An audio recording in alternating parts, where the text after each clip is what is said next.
Volkswagen. Das Auto. Volkswagen is bracing for billions in fines, possible criminal charges for its executives as the company apologizes for rigging 11 million cars to help it beat emissions tests. Certain diesel models were designed with sophisticated software that used information including the position of the steering wheel and vehicle speed to determine the car was undergoing emissions testing. But the car was rigged to bypass that when it was being driven. Emissions increased 10 to 40 times above acceptable EPA levels. Ladies and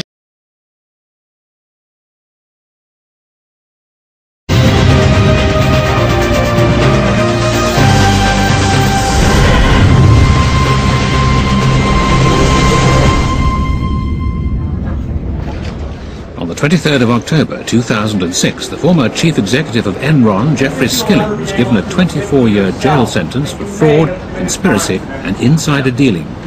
Why not? The story began on the 16th of October 2001, when the energy giant Enron disclosed that it had made a massive loss of $638 million in just one quarter. By December that year, the company had filed for bankruptcy.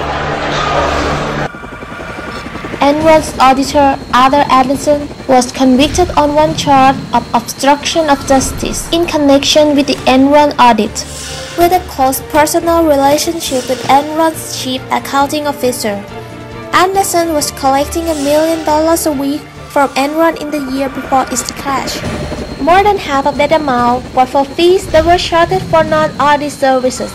In 2000, for example, Enron paid Andersen $25 million for audit services and $27 million for consulting and other services such as internal audit services.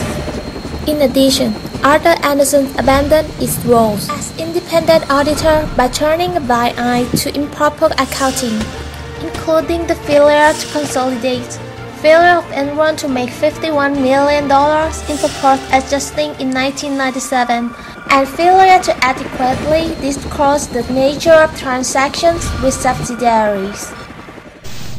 Now to recap today's top story, a Houston jury convicted Arthur Andersen of obstruction of justice and its role in the collapse of Enron.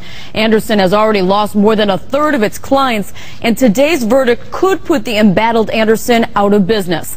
The company now faces up to 5 years probation and a fine of up to $500,000. A U.S. district judge will decide those matters during sentencing, which is set for October 11th.